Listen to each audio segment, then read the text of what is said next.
and let us all do we can to build a better future. Jerry, you got a story for the people. It's kind of disturbing. What is going on? Well, this speaks to big tech deciding what they're going to do with people's data, how they're going to treat people online. It's not just about censorship. Now, there were two stories that I had proposed for this segment. The one we're running with Crystal and Saagar talking about this tracking app for women that we're going to watch a video about, sending women's monthly cycle data to the authorities. Right. For the potential that they could track if a woman went somewhere and got an abortion. Oh, God. Now, Facebook also, the other story that we're not covering in more detail, but apparently Facebook has now started censoring posts related to morning after pills. That's not allowed to be shared on Facebook. So literally, it's like the Handmaid's Tale come to life. You're not supposed to have sex. You are, and if you have sex and you're not afforded safe health medical services as a woman, you're not allowed to get the morning after pill.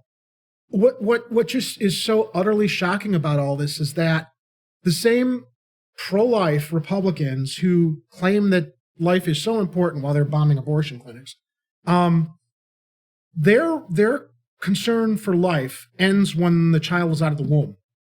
They never support social safety programs, social safety nets, providing kids welfare, providing women with services for their children if they've got to work to raise that child. Now, don't get me wrong. I'm not saying abortion is a solution for, it's not a choice that's lightly made that if you are financially indigent or having issues, that's your go-to solution. But that's not for me to determine.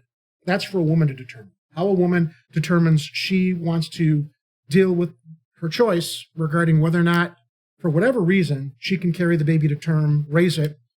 It's none of my business to dictate to her how to do things, as the Republicans think it is for all of us, not just regarding a woman's right to choose what she wants to do with her own body, but this has, I think, more far-reaching implications of the morality that the Republicans and the extreme right conservative religious wackos want to push on people regarding sexuality.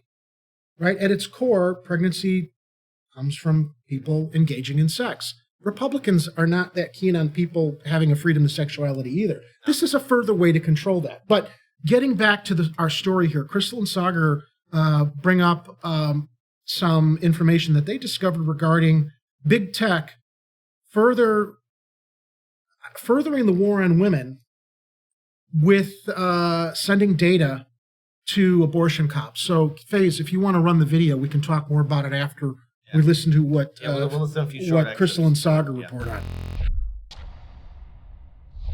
Dystopian shit that we're talking about right now, when you now are thinking about, okay, abortion is illegal, it's criminalized. All right, well, all of these apps that you have on your phone that are tracking your every movement, your every search term, your every message, a third of women track their menstrual cycles on their phone.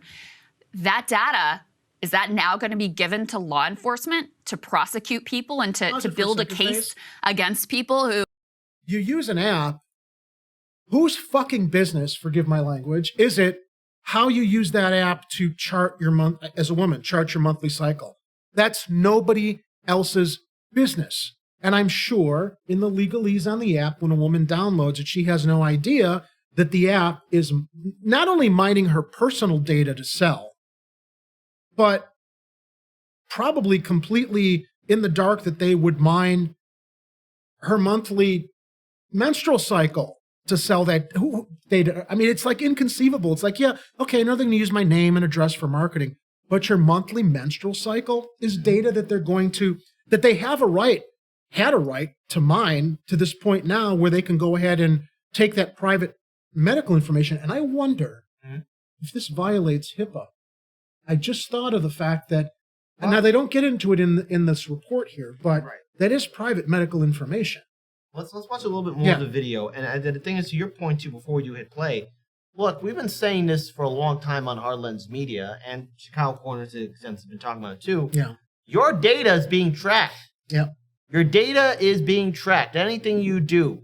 And you think the Democratic and Republican Party give a damn? It's handy and convenient, except when you realize that we've essentially let Big Brother not only into our homes, but in our pockets. Yeah. Let's play the rest of the video. Who, are providing Without abortions or traveling across lines or helping women travel across lines, provide abortions. Well, Motherboard, this is part of Vice, they asked the biggest tech and social media companies in the world, put this up on the screen. Okay, so they asked them if they will give cops what they describe as abortion data. Now, that's not just like, sending a message like, hey, Susie, I'm going to get an abortion. It's also, what's your location? Are you close to a clinic? What's your menstrual data? What are you searching for online? Not a one of them would answer their request about whether or not they would provide this information to law enforcement. Give you a sense of some of the companies that they contacted here, just so you can wrap your head around the kind of data that these companies have access to. Pause it for a second, Faith. Facebook. So by not answering the question, you know that they're hedging themselves so that they can give the data away. Because if they weren't, they'd say, no, we're not going to give your data away. Clearly, we are loyal to our customers. We are loyal to the women using our application.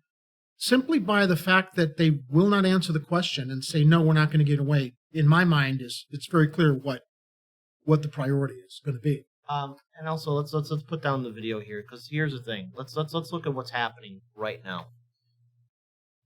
Big tech is spying in on these women. Can you imagine how a lot of women right now in this country feel completely unsafe?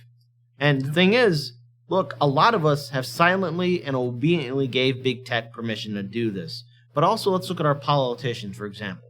Not a single one of them are going to do anything to protect the women in this country, especially when it comes down to their reproductive freedoms.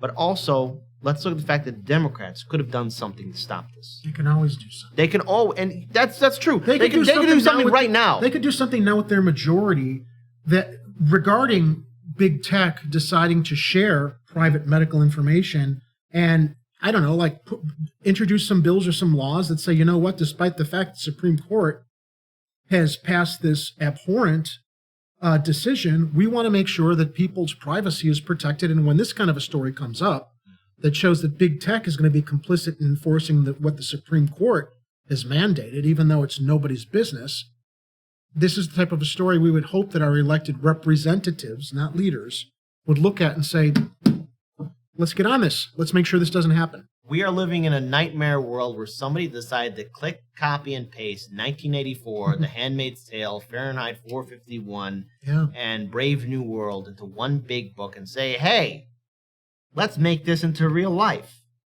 That's the world we're living in. We're being spied in on. People's freedoms are being taken away. If you think it'll stop here with Roe v. Wade, well, no, it won't. And if you think the Democrats or any progressive Democratic lawmaker is going to do something to help you, you are wrongly mistaken. Kit, I know that you're familiar with all of those works of literature.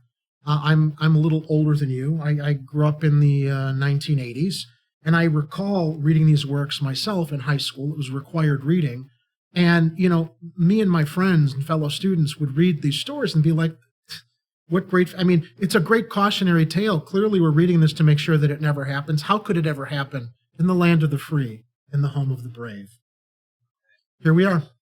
Fair enough. And I think that's a good note to end it on.